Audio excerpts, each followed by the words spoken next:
Well, a second derailment of a Norfolk Southern train has raised the volume about whether U.S. transportation has grown too big too quickly, as fears that consolidation will flatten regulations grow. Joining us now is Peter DeFazio, former chairman of the House Transportation and Infrastructure Committee. Thank you for joining me this morning. Now, we know that Norfolk Southern's CEO is going to be testifying on Thursday before the Senate panel. And also, of course, just this morning, a conductor for Norfolk Southern killed in a collision between one of their trains and a dump truck as well. We know this is clearly at the forefront now, but give us some context into the position that this puts Northern Southern in when you figure in the number of derailments and accidents that do happen on a regular basis in the U.S. Well, this has all been evolving over a number of years because of something called precision scheduled railroading, running trains of excessive lengths, cutting back on maintenance and crews and that. We could really spend a lot of time on this topic. It's been something that I've been critical about for about a decade. And it's time that the feds, both at the Federal Railroad Administration and the Surface Transportation Board, we're given new tools by Congress to rein in what's going on in this industry. The freight industry has become a mess. So then why do you think we didn't see more action on this, getting this reined in, getting more focus on making both the tracks and the trains as safe as possible? Well, I had to deal with their customer abuses last year. I had a bill to give new tools to the Surface Transportation Board. All their customers are very upset about the poor service, the excessive costs, and the new fees that they're charging. And I couldn't get a single Republican sponsor. They have had inordinate political clout, particularly on the Republican side of the aisle on Capitol Hill. And so we know in terms of the response from the actual operators themselves, Norfolk Southern released this 6-point safety plan in response to the accidents. The National Transportation Safety Board really highlighting one of their points in particular, enhancing the hot bearing detector network. Now, Transportation Secretary Pete Buttigieg said it's a positive start. It does not go far enough. What do you think is still needed at this point? And what's your reaction to this safety plan? We're using very primitive technology here. The braking system was invented in the Civil War era.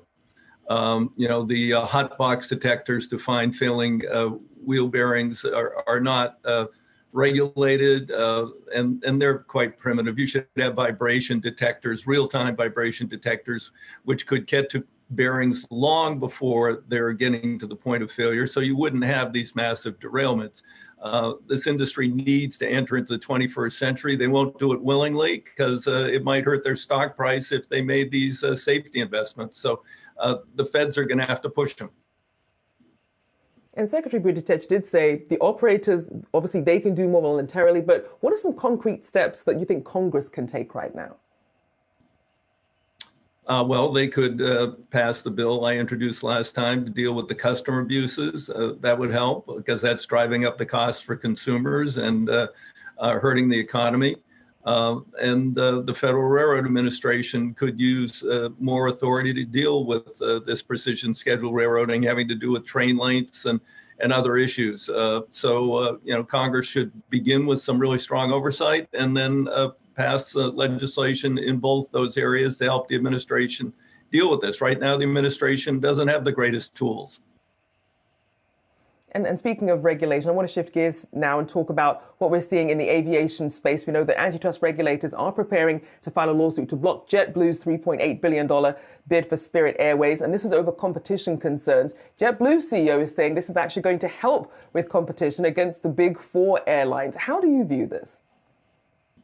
Look, I've opposed the big four mergers.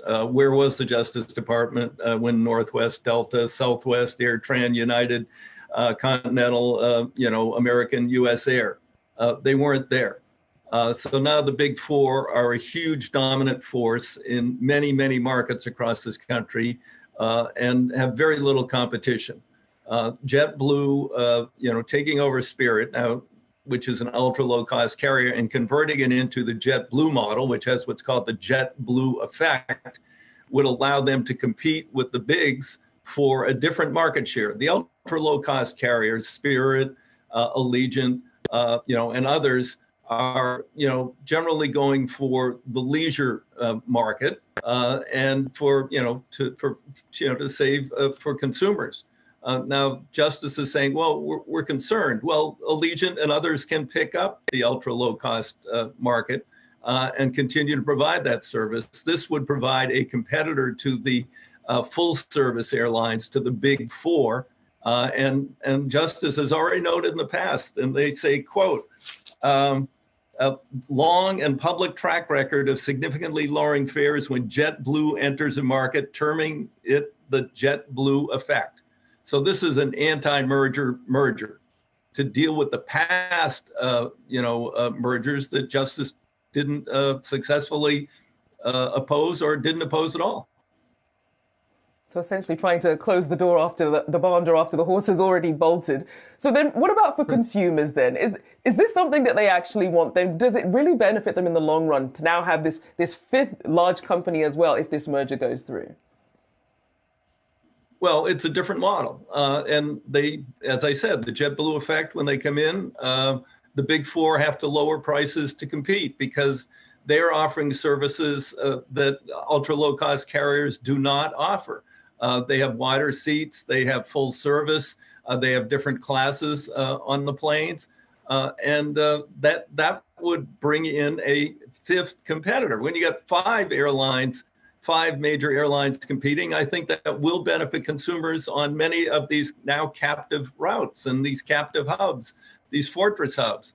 And like I say, there's lots of room for more growth in the ultra low cost carrier market with other participants. So I don't think that this is going to hurt consumers. I think that the leisure travelers will find plenty of options with Allegiant and others. But then business and more, less cost conscious people will find JetBlue has opened up their markets, whether they're in Philadelphia, Detroit, Houston, Baltimore, Washington, Chicago, or any of these places that are dominated by one or two airlines.